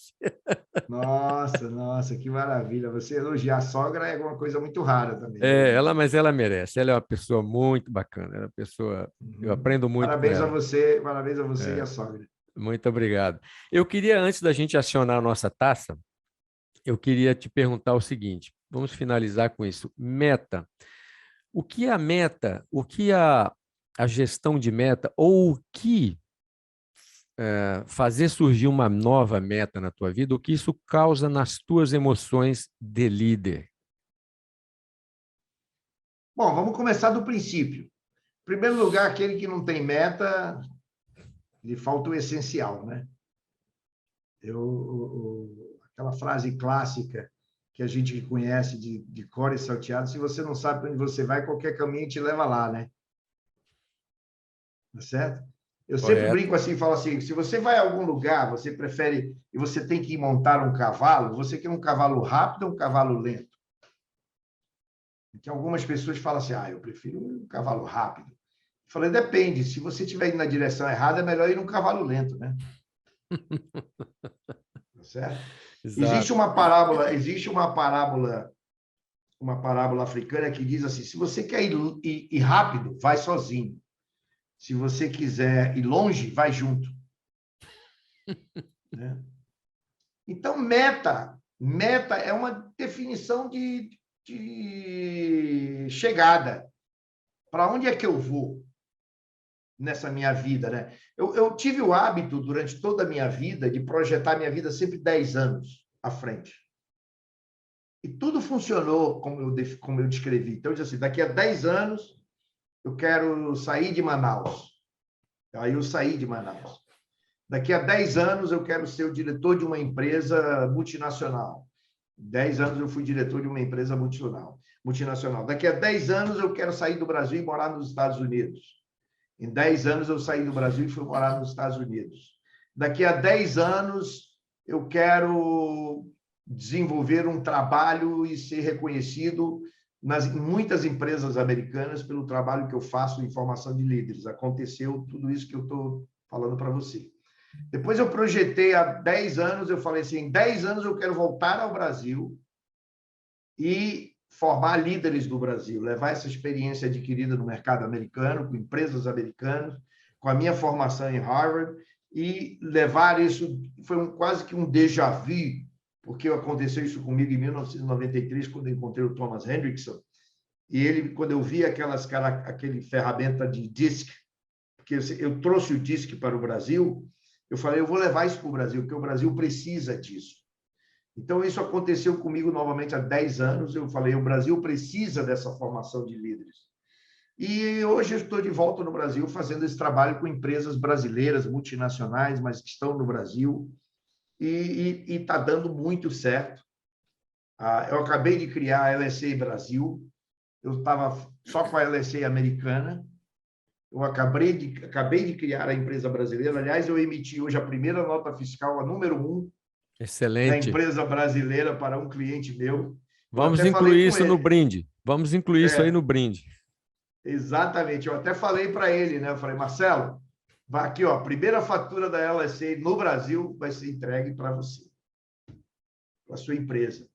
E eu não li ainda a resposta dele, porque depois eu não olhei mais os e-mails, mas ele deve fazer algum comentário sobre isso. Então, eu sempre projetei minha vida há 10 anos. Eu acho que se as pessoas pudessem projetar a vida sempre há 10 anos e definir o que elas querem, a gente sempre começa o ano, né, aí cheio de resoluções, né? Sim. New Esse Year's ano eu vou Resolution. esse ano eu vou emagrecer, esse ano eu vou aprender inglês, esse ano eu vou aprender italiano, esse ano eu vou aprender francês, qualquer que seja a resolução da pessoa, ela sempre começa no início do ano e termina no dia 31 de dezembro do ano que se completa, e ela olha para trás e não fez absolutamente porra nenhuma daquilo que projetou e daquilo que ela resolveu fazer. Então, assim, eu sempre projetei minha vida 10 anos à frente. Então, eu sempre estabeleci isso como meta. Todo mundo deveria ter metas de alcance do que realizar, do que fazer. E isso faz parte também da liderança. Você se transforma nesse líder porque você é capaz de atingir as suas metas. Eu sempre digo para as empresas que eu faço treinamento e capacitação, eu digo assim, em vendas, por exemplo, mudou, não atingimos, vamos mudar a meta. Não, meta não se muda nunca. Você não muda a meta. Você muda o que você tem que fazer para alcançar aquela meta. Você não dobra a meta, né? Como uma filósofa falou no passado. Falou, você não dobra. A gente não sabe ainda qual é a meta, mas no dia que a gente alcançá-la, a gente dobra ela, né? Tá certo? Mas, assim, você tem que ter uma meta na vida. Você tem que saber onde você quer chegar. E o que você precisa fazer para chegar lá. E agir nessas ações para chegar lá. Eu sempre digo que a meta ela é uma coisa vital na vida de todas as pessoas. Mesmo que seja uma meta pessoal, meta profissional, às vezes a pessoa pode dizer, daqui a 10 anos eu quero estar casado. Tudo bem, okay. Arruma uma namorada primeiro, que você se apaixone, que você fique noivo e tudo mais. Agora, você não vai casar de uma hora para outra com qualquer pessoa, porque você simplesmente estabeleceu aquilo como meta. Tem a parte do conhecimento, do relacionamento, que faz parte de toda essa abordagem. Então, mas eu tenho crença absoluta de que as pessoas deveriam, sim, ter metas na vida pessoal, na vida profissional, sempre. E não só isso, fazer acontecer e não perder de vista e renovar essas metas na hora em que alcançá-las. Um dia você pensa em comprar um Fusca, aí o cara compra um Fusca, depois fala, pô, agora eu quero comprar um Ford Focus. Tá bom. Bom, agora eu quero comprar um BMW, daqui mais uns anos eu quero comprar um BMW. As pessoas vão mudando, né? Seu motivo de realização na escala do Maslow, na pirâmide do Maslow, eles vão mudando seu motivo de realização. Então, isso as pessoas têm que ter, sim, na vida. E eu acredito em metas dessa forma. Você me obrigou, então, a fazer mais uma última, e aí definitiva, a última mesmo, pergunta, porque daí você puxou um assunto interessante. Você falou que todos deveriam ter metas. Eu tenho um pensamento, um quotation, uma frase minha, que eu falo assim, você não vai conseguir realizar tenha bastante metas, porque você não vai conseguir realizar todas elas. Daí eu quero que você me dê o seu grau de concordância ou até de discordância com o que eu vou falar. Mas, se você tiver bastante metas e você realizar apenas 10% dessas metas, você é uma pessoa de sucesso. Olha, eu acredito muito em uma meta específica e você focar nela. Às vezes, quando você também estabelece muitas metas, você pode sofrer algumas decepções e, às vezes, você alcança uma e talvez não tenha sido na prioridade daquilo que você está buscando, né? E eu acredito numa grande meta e no foco naquela meta como uma forma de você direcionar a tua energia. Eu sempre conto a história de um cara que estava fazendo uma força desgraçada com o piano e o outro chegou e falou assim, eu vou te ajudar. Ele falou, pô, maravilha, eu preciso de ajuda. Aí, depois de uma hora, um olhou para a cara do outro e falou assim, nós não vamos conseguir entrar com esse piano. O outro falou, não é para entrar, porra, é para sair. Não sabiam nem o que queriam, então. Exatamente. Então, William Reich, ele descrevia energia direcionada como uma coisa incrível na vida das pessoas. Ele dizia o seguinte, que até hoje os cientistas estão tentando descobrir como é que as abelhas africanas em delta conseguem furar uma parede. E aí ele atribuiu isso à energia direcionada. Como é que um time de futebol que não tem craques consegue ser campeão mundial ou campeão de qualquer situação, de qualquer torneio? E você não tem craques, você não tem um Messi, você não tem um Ronaldo, Cristiano Ronaldo, nem nada, e você consegue ser campeão, porque ele acredita na energia direcionada, a capacidade que um grupo em sinergia, aliás, os animais nos ensinam muito isso, você não vê aqueles patos que migram, né, do norte para o sul, eles voam em delta. Em delta. Formação E delta diamante. tem um significado para eles, igual o diamante. Por quê? Porque eles sabem que aquela posição, do jeito que eles voam, diminui o impacto do vento e cria uma aerodinâmica, né? Você que é piloto e comandante sabe disso muito bem sobre a aerodinâmica e tem a ver com tudo isso. Esse é o formato, inclusive, do avião, né? Não é à Para toa, né? romper, não é à toa, né? Que a gente imita os pássaros, né? Então, assim, você tem que direcionar essa tua energia. E quando você, às vezes, espalha essa energia com muitos objetivos, muitas metas, você acaba se contentando com aquela meta que era número 10 na tua lista de prioridades. Olha, eu não atingi todas as minhas metas, mas eu atingi a número 10, que era a minha última prioridade. Mas e a número 1, número 2, número 3? Você pode estabelecer algumas metas. Você pode dizer assim, eu quero estar casado e ter 2 filhos. Tudo bem. São 2 metas distintas. Para você ter 2 filhos, seria bom que você casasse. Mas você pode complementar. Você pode dizer assim, olha, eu quero estar casado, ter 2 filhos e fazer um curso em Harvard. Tudo bem. Mas você está fazendo uma cronologia. Porque você não vai fazer primeiro um curso em Harvard, depois vai casar e depois vai ter filho. Provavelmente não. A ordem está meio inversa, se for assim, né? Exatamente. Então, pode até ter uma cronologia, mas assim, não estabeleça muitas metas para você poder ter essa energia direcionada e você possa efetivamente nessa direção alcançar as metas que você considera prioritárias na sua vida. Essa é a minha maneira de ver, viu, Rei? Estou de acordo com você. Bom, estamos aqui com 1h13 da nossa incrível live Eu achei que era 1h33. inaugural. Na realidade, é 1h33. É que a gente fez uns introitos antes, mas 1h33, a partir do momento em que eu dei o Go Live aqui. E nós tivemos, então, nossa primeira Leadership Conference no nosso canal Som da Fala e da Aviação, né? Um canal para soltar a voz, o poder da voz, a liberdade da voz, com tudo que a voz pode produzir com primazia, como, por exemplo, as falas do nosso amigo Águia da Silva, que certamente a gente convida logo ao vivo para ele não ficar constrangido de negar o convite. Não negaria. Vai ter que voltar outras vezes.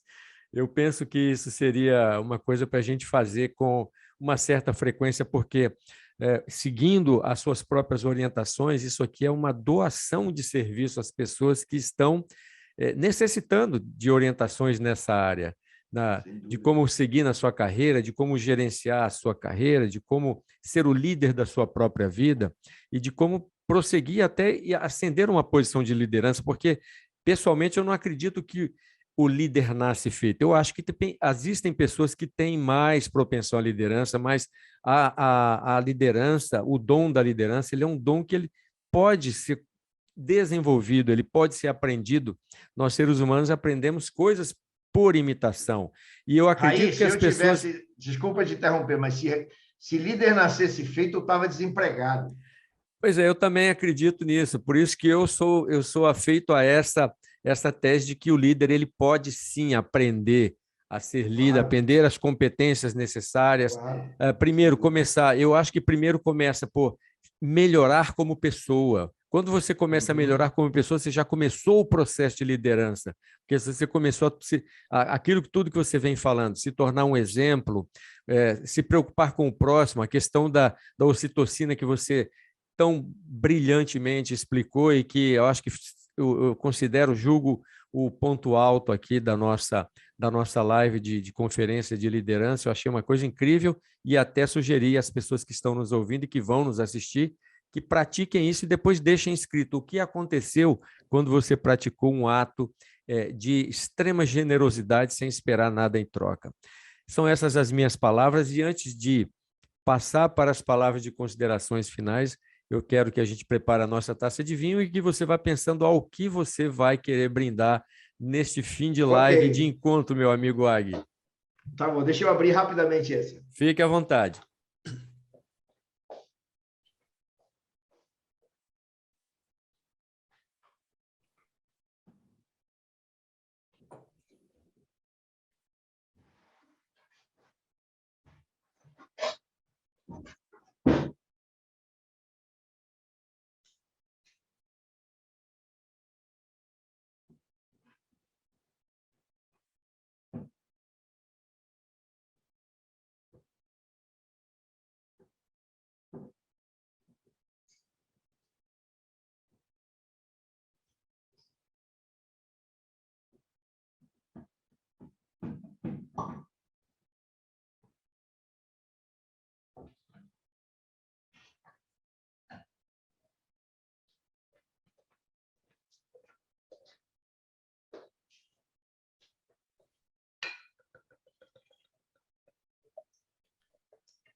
Ele interminável é como o tema da nossa palestra, interminável.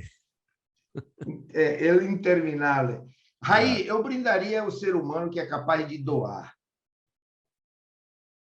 Aquele ser humano que é capaz de doar parte da muito, sua fortuna, parte do que. Eu estava lendo outro dia sobre um cara que doou durante toda a vida todo o seu patrimônio, era um bilionário. Então, ele conseguiu, durante a vida inteira, pegar e doar toda a sua riqueza. E eu fiquei admirado com essa reportagem, guardei o nome do cara, e eu gostaria até de citar o nome dele, que eu acho que muita gente deve ouvir o nome dele em algum momento. Esse milionário, ele simplesmente decidiu doar toda a sua fortuna em vida, e ele ficou apenas com o necessário e essencial para ele sobreviver e para sobreviver os anos que lhe restavam, que ele acreditou que eram os anos que ele ainda viveria, mas ele conseguiu doar toda a sua fortuna em vida. Eu vou brindar a esses indivíduos que são capazes de doar a parte da sua fortuna, parte daquilo que eles ganham. Não importa se você é um cara rico, tem uma fortuna, mas se você ganhou R$ 1 milhão por ano, ou você ganhou 10 milhões de reais por ano, ou 100 milhões de reais por ano, não faz diferença. Doe para os mais necessitados. O Brasil tem muita, eu não falo só, eu podia falar também, tem nos Estados Unidos, tem em todas as partes do mundo, tem na África e tudo mais, é óbvio, mas eu comentei o Roger Federer, né, pelas ações que ele faz, grandes atletas com certa riqueza, com dinheiro e tudo mais, viraram filântropos, né? Você tem o Cristiano Ronaldo, você tem o Roger Federer, você tem o Messi, vários deles, né, conseguem fazer e tomar decisão sobre isso na vida deles. E eu tenho que brindar a esses indivíduos. Não pela riqueza que eles construíram, mas pela capacidade que eles têm de dividir essa riqueza com as pessoas mais necessitadas. Eles têm meu profundo respeito e é a eles que eu vou brindar hoje. muito bem, creio que merece com louvor o nosso brinde. Saúde. Saúde. Nossa, que vinho bom, cara. Isso que eu ia te perguntar. Recomenda? Muito. O meu amigo Nono, esse amigo meu português, que por acaso hoje está em Lisboa, chega no dia 8 de fevereiro, porque nós estamos fazendo um trabalho juntos aqui num cliente. Ele também é um consultor de empresas. O Nuno é um expert em vinhos. Então, quando ele decidiu que eu ganharia essa caixa de vinho, na verdade, ele mandou uma caixa com 12 garrafas. Ele achou que eu iria gostar muito do vinho, e eu realmente estou gostando, amando. É um vinho argentino, muito, muito bom. Qual o ano do vinho? E esse aqui é de 2017. Tá um bom envelhecimento. Interminável. Seria bom se não terminasse nunca, né, Raí? Pois é. Seria bom. Interminável, né? Interminável, né? Agora, então, Águia, é isso aí. Muito obrigado, Raí. Eu estou muito feliz com o resultado do nosso trabalho aqui. Vamos deixar no ar aí, vamos colocar no ar, e eu vou te mandando alguns recados que surgirem, algumas perguntas. E, em nome da nossa audiência, eu quero deixar já um convite para uma próxima vez, quem sabe daqui a 15 dias, um mês, aí depende da sua agenda, da nossa agenda aí. Todas as semanas agora eu decidi que fazer uma live com uma personalidade incrível como você, que realmente agrega sabedoria, conhecimento e expertise de vida aos nossos inscritos aqui. Muitíssimo obrigado, Ag. É tudo que eu tenho a dizer a você. Foi um prazer, foi um grande enorme. prazer. E será um prazer voltar. Muito obrigado. Que você volte, que essa caixa de interminável ainda exista quando você voltar. Não seja interminável, né? Que não seja interminável. Exatamente. Um forte abraço para você, meu querido. Um grande abraço para você, Raí. Foi um prazer enorme. A casa enorme, é sua. Sinta-se à vontade sempre que quiser voltar. Tudo de bom. Tchau, tchau. Boa noite. Boa noite. Tchau, tchau.